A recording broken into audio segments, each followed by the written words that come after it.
and the vending with today is a huge day in the world of cryptocurrency. Ripple wins a long, hard-fought court case that lasted 3 years.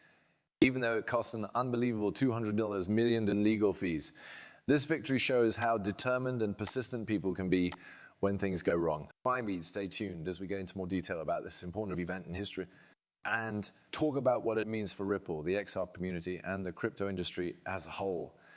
It's been a long trip, but the goal is now within reach. Let's go on this trip together and see the start of a new era. And you'll be sorry you missed that. Nota bene. And let's look into the long and complicated legal battle between Ripple and the US Securities and Exchange Commission. This fight has been the talk of the crypto world for years. Judge Torres' important decision about some transactions as investment contract offerings is at the heart of this disagreement. The industry was shocked by this decision, which made people wonder how to classify Ripple's digital asset. I see people sitting down there that recent events have led the SEC to file motions that aim to include all sales that happened after the initial complaint in December 2020 in the lawsuit. And that this move goes through. It can make the court case last a lot longer and maybe even change how cryptocurrencies are regulated. Let's talk about what this means. Ripple's future is uncertain, but the company has an impact far beyond its main office. And the SRP community has been going through a lot of different feelings. During this legal battle, uncertainty has made them question their investments and beliefs. How this case turns out could affect XRP's future and set a standard for how regulators will handle digital assets in the future. As we wait for more information to come in and get ready for the effects, one thing is still clear. The crypto world is paying close attention. What happens in this court case could affect how new ideas are developed and how rules are enforced in the future in the era of digital assets. Stay tuned as we continue to break down Ripple's complicated legal battle and how it affects the whole cryptocurrency ecosystem. I'd like to take a moment to thank John Dion from the bottom of our hearts for his unwavering support and helpful information about the case between Ripple and the SEC. His work to keep the XRP community up to date has been truly impressive, and his knowledge of how to handle this case's many issues has been truly invaluable. In his most recent report on the case, and gave us a thorough analysis that helped us understand important of the event and what they might mean. He talked about how Judge Torres' decision to treat some transactions as investment contract offerings has had a big effect on how the lawsuit is going. More than that, John's analysis of recent SEC motions has helped us understand how the court case is changing and what it means for Ripple and the XRP community. To stay up to date on the ongoing legal battle, we all need to use dependable sources like John Dion's channel. When things are uncertain, what we know is very helpful.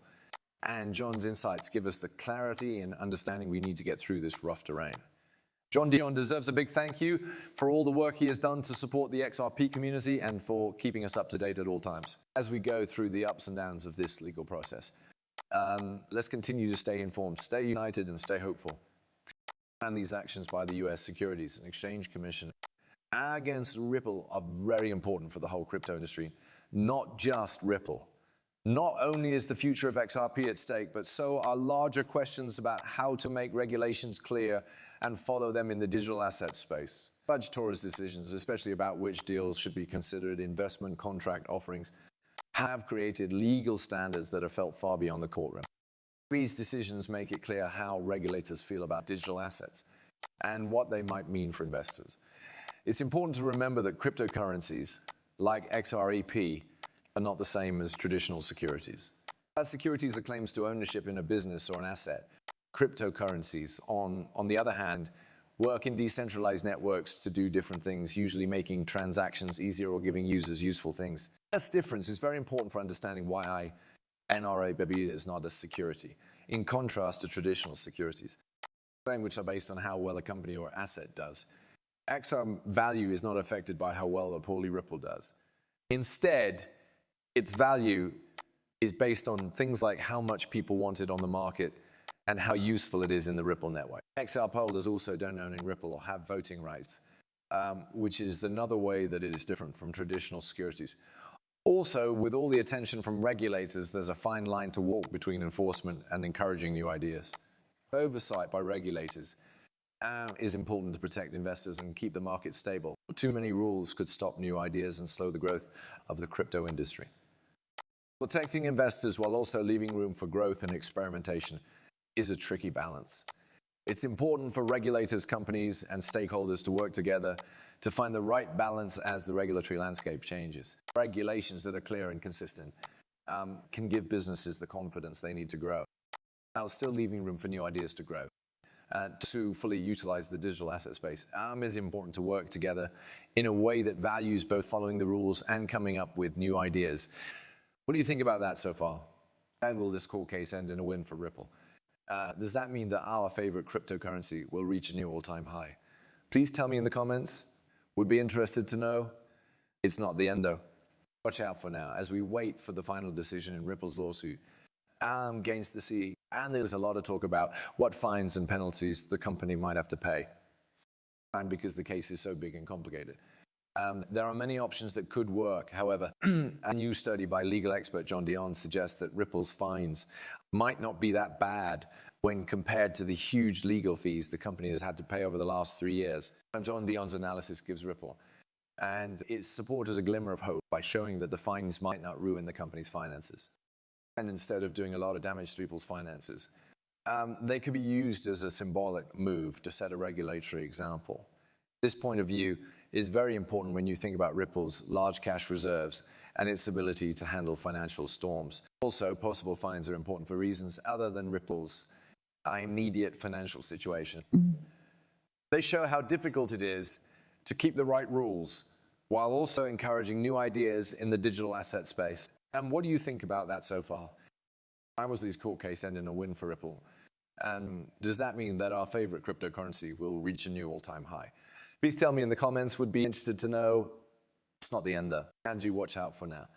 And we wait for the final decision in Ripple's case against the SEC. There is a lot of talk about what fines and penalties the company might have to pay because the case is so big and complicated. There are many options that could work. However, a new study by legal expert John Deaton suggests that Ripple's fines might not be that bad when compared to the huge legal fees the company has had to pay over the last 3 years. Also, possible fines are important for reasons other than Ripple's immediate financial situation. They show how difficult it is to keep the right rules while also encouraging new ideas in the digital asset space. And even they find this might be a way to stop people from breaking the rules. They shouldn't stop Ripple from continuing to work and help the crypto industry grow. When the case is over, it will not only affect Ripple's future, but also set examples for how our regulators should deal with cryptocurrencies and the ecosystems that support them. We need to stay informed and keep a close eye on this important legal battle while